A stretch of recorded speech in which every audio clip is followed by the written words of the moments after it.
Hello friends, welcome back to my channel. तो आज के वीडियो में मैं आपको एक्सप्लेन करने वाली हूँ मट्टो की साइकिल को। ये पूरी कहानी है मट्टो की। कौन था ये मट्टो?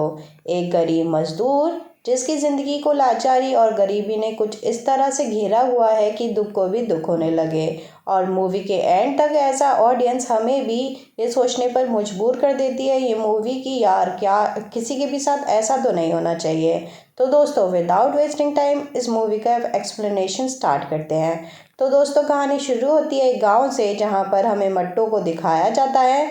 मट्टो भारत के एक छोटे से गांव में रहने वाला एक दिहाड़ी मजदूर था जो कि अपना काम खत्म करने के बाद अपने साथियों के साथ घर को लौट रहा था। और अब हमें दिखाया जाता है कि गांव में प्रधान के चुनाव होने वाले थे और इसी वजह से हर जगह पर पंचायत बैठती थी कि कौन किसको वोट देने वाला है। उम्मीदवार भी अपने वादे करना शुरू कर देते हैं कि हम जीतने के बाद स्कूल की शिक्षा पर ध्यान देंगे, हॉस्पिटल भी खुलवाएंगे और ऐसे कई सारे और वादे।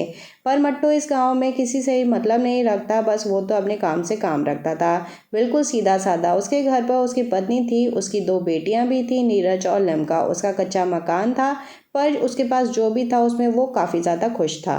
अब सुबह शाम लोग अलग अलग पार्टी के मोर्चे लेकर प्रचार करते और नारे लगाते हुए गांव से गुजरते। और इसी गांव में एक आदमी रहता था जो कि चुनाव में भी खड़ा था, सिकंदर चौधरी।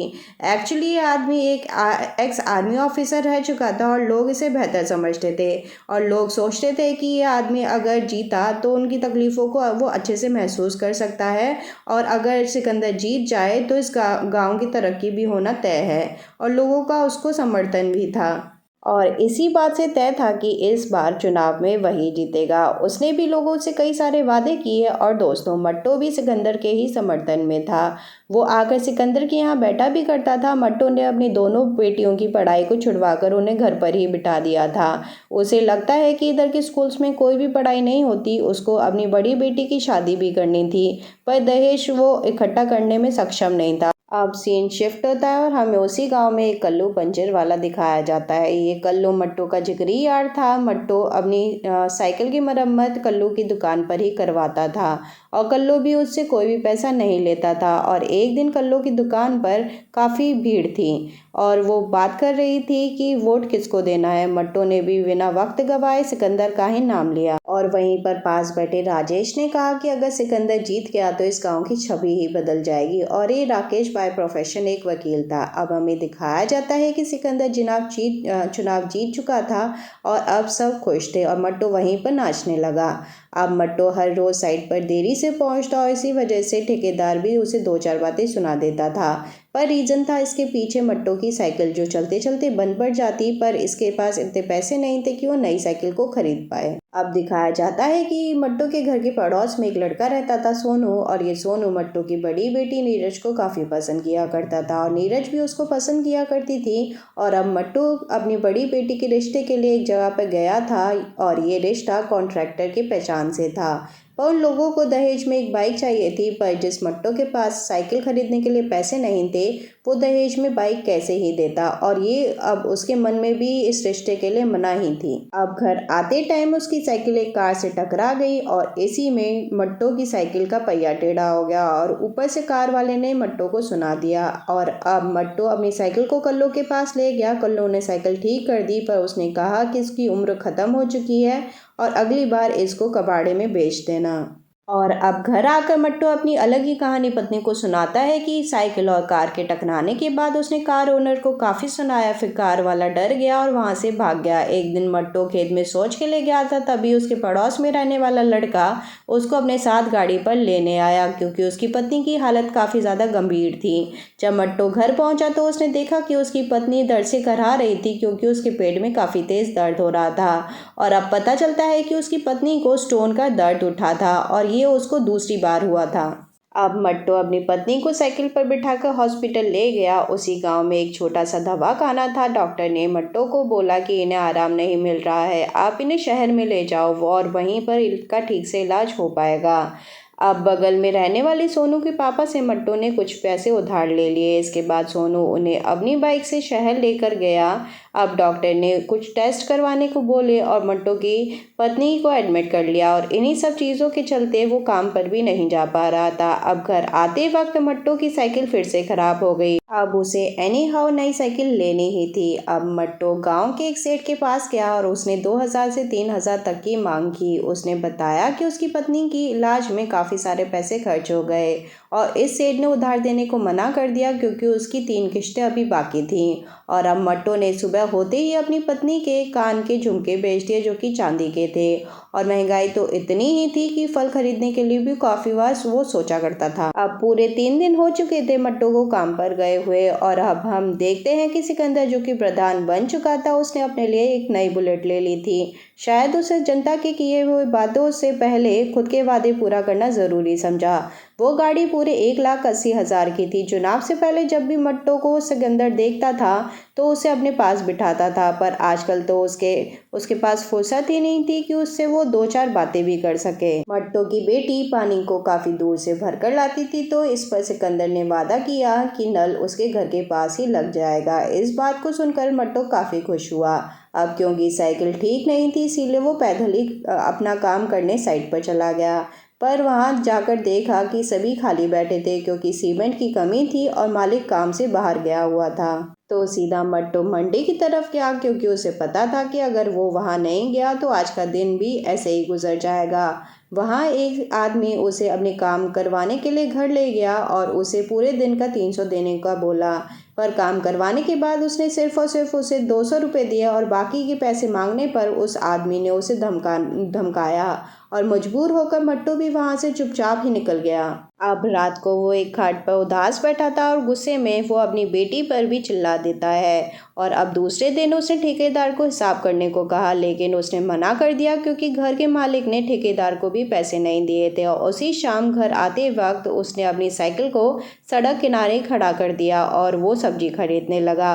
और उसी वक्त एक ट्रैक्टर वाले ने उसकी साइकिल पर अपना ट्रैक्टर चढ़ा दिया। दोस्तों, ये मूवी जब आप देखेंगे तो इस सीन को देखकर आप भी मेरी तरह इमोशनल हो जाएंगे। काफ़ी ज़्यादा इमोशनल सीन था। अब मट्टू चिल्लाता हुआ उस ट्रैक्टर के पीछे भी भागा पर वो वहां से तब तक जा चुका था और मट्टू अपनी साइकिल के पास आकर फूट फूट कर रोने लगा जैसे मट्टू की साइकिल उसकी जान थी और उस ट्रैक्टर वाले ने उसकी साइकिल पर नहीं बल्कि उसी पर ट्रैक्टर चढ़ा दिया था। अब कुछ देर बैठकर वो सिर्फ अपनी साइकिल को ही देखता रहा जैसे मानो उसकी जिंदगी ही खत्म हो गई हो। फिर अपनी साइकिल उठाकर वो कल्लू के पास गया पर अब वो नहीं बन सकती। कल्लू ने उससे कहा कि इसे अब कबाड़े में बेच दो और जो भी पैसे आए उनमें से मिलाकर एक नई साइकिल ले लो। अब अगले दिन मट्टू काम पर था। पैसे ना होने की वजह से उसने खाना पीना भी छोड़ दिया था। रात में सिर्फ एक ही बार वो खाना खाता। अब दुकान वाले से दाम पूछा साइकिल का तो उसने 3000 बताए। ये उसकी उम्मीद से काफ़ी ज़्यादा था। इस शाम वो पैदल ही कर गया। दिन भर भूखे पेट वो काम करता जिसकी वजह से वो काफ़ी कमज़ोर भी हो गया और घर आते ही तुरंत ही खाट पर लेट जाता। अब वो नई साइकिल, बेटी की शादी और घर की जिम्मेदारियों में काफ़ी उलझा हुआ था और अब उसे कोई भी रास्ता नहीं नज़र आ रहा था। अब अगली सुबह खाना ना लेने पर मट्टू की पत्नी भी समझ गई थी कि मट्टू कितनी परेशानियों से गुजर रहा है। वो अपना पेट काट रहा है ताकि उसका घर चल सके और ऐसा ही काफ़ी दिन तक चलता है। एक शाम वो कल्लू से मिला क्योंकि एक वो ही था जो उसे बेहतर समझ पाता। कल्लू से वो जब भी मिलता सिर्फ साइकिल की ही बात करता। वो इस वक्त खुद को काफ़ी बेबस महसूस कर रहा था। कल्लू ने समझाया कि ये बुरा वक्त है जो कि बीत जाएगा। जिंदगी को जो हंस खेल के जीता है वो ही जीवन को पार कर पाता है। एक रात मट्टू ने सपना देखा कि उसने अपने लिए नए कुर्ते सिलवा लिए, नई साइकिल भी खरीद ली और उसने काफ़ी भेड़ें भी खरीद ली। अपनी लाइफ को वो अपनी पत्नी के साथ एंजॉय कर रहा है और बेटी की भी शादी धूमधाम से हो रही है। और अब इसी पल उसकी नींद टूट जाती है। मट्टू की बड़ी बेटी घर पर कुछ छोटे मोटे काम ले आती थी। अब रात भर काफ़ी विचार के बाद उसने सुबह अपनी साइकिल को कबाड़ी वाले को बेच दिया, पर कबाड़ी वाले ने सिर्फ और सिर्फ उसे 300 ही रुपये दिए। अपनी साइकिल को कबाड़ी वाले के साथ जाता देख मट्टू और उसकी फैमिली काफ़ी इमोशनल हो रही थी। रात को भी एकदम सन्नाटा था और उस साइकिल की जगह एकदम खाली थी। गांव से गुजरते वक्त उसने सिकंदर का बैनर देखा जो अब दिखाई ही नहीं देता। आज फिर से साइकिल ना होने की वजह से वो काम पर लेट पहुंचा तो ठेकेदार ने कहा कि आज तो काम शुरू हो चुका है, तो तुम घर जाकर आराम करो और कल हिसाब के 1000 रुपये दे देगा वो। और इसी शाम पत्नी ने उससे कहा कि अब घर ऐसे कैसे चलेगा, क्योंकि वो मुश्किल से 15 ही दिन काम पर गया था। पर मट्टू ने कहा कि वो अपनी पूरी कोशिश कर रहा है। और अब नीरज ने अपने पास से सारे जमा किए हुए पैसे मट्टू को दे दिए ताकि उसकी कुछ मदद हो पाए साइकिल लेने में। वो अप्रॉक्स 680 रुपये थे जो नीरज ने काम करके जमा किए थे। अब दूसरी ही सुबह मट्टू कल्लू को लेकर शहर गया और अपनी नई साइकिल खरीद लिया, जिसको उसने कुछ पैसे देकर और कुछ उधारी देकर लेकर खरीद लिया। अब साइकिल चलाकर जैसे मट्टू की खुशियां फिर से लौट आईं और उसने कल्लू को भी धन्यवाद दिया, क्योंकि एक वो ही था जो कि मुसीबत में भी उसके साथ खड़ा था।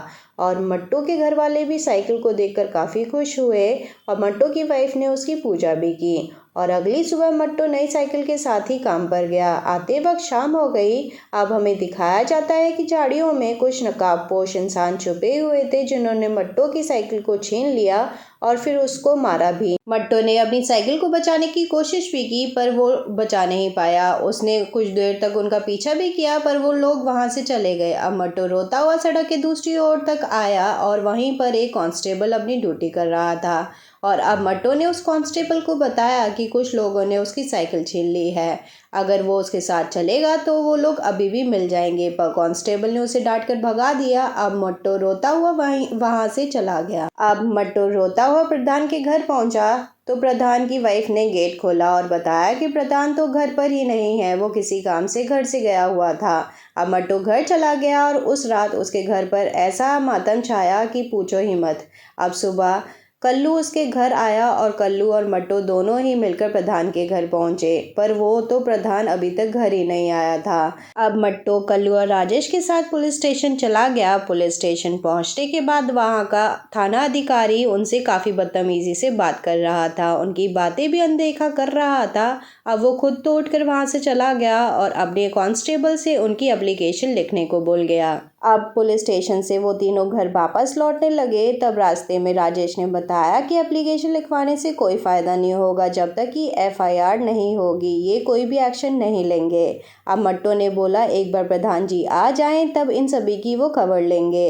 अब घर आते वक्त उन्होंने देखा कि प्रधान जी घर वापस आ चुके हैं और उसने एक नई गाड़ी भी ले ली थी। अब मट्टू ने जाकर उससे मदद मांगी। इसी पर वो भड़क गया और बोला कि तेरी हिम्मत कैसे हुई मुझे छूने की और मुझे ऑर्डर देने की। दोस्तों, ये वही सिकंदर था जो कि चुनाव से पहले अपने और दूसरों में कोई भी भेदभाव नहीं किया करता था और सभी से मीठी मीठी बातें किया करता था। उसने कहा कि मेरे पास और भी इम्पोर्टेंट काम पड़ा है तो मैं तेरे साइकिल के बारे में क्यों ही सोचूं। अब इस बात पर कल्लू ने कहा कि इस पर 2 कौड़ी की बात कहाँ से आई, मट्टू तो सिर्फ यहाँ पर अपनी सिफारिश लेकर आया था और नेता पुलिस ये सब भी तो जनता की ही सेवा के लिए होते हैं। और इसके बाद प्रधान के एक आदमी ने उसे धक्का मारा और नीचे गिरा दिया। अब मट्टू को भी पता चल चुका था कि इन नेताओं के सामने गरीब की क्या ही औकात है। अब हताश होकर वहाँ से सभी चले गए। और दोस्तों, इस दिन 15 अगस्त आज़ादी का दिन था और सामने से स्कूल के बच्चों का एक ग्रुप आ रहा था और हर बच्चे के हाथ में एक इंडियन फ्लैग था और पीछे से बैकग्राउंड में एक गाने की आवाज़ आती है, सारे जहां से अच्छा हिंदुस्तान हमारा। और दोस्तों, ये मूवी इसी इमोशनल सीन के साथ ख़त्म हो गई। दोस्तों, आपको नहीं लगता ये स्टोरी हमें आज की तस्वीर दिखाती है? आज भी काफ़ी गरीब लोगों के साथ ऐसा ही कुछ होता है। तो दोस्तों, आपको ये मूवी कैसी लगी मुझे कमेंट्स करके ज़रूर बताएं। और फ्रेंड्स, अगर आप इस चैनल पर नए हैं तो प्लीज़ ज़रूर से सब्सक्राइब करें। तो दोस्तों, मैं मिलूंगी आपसे ऐसी ही शानदार अगली मूवी के साथ। Till then take care and thanks for watching.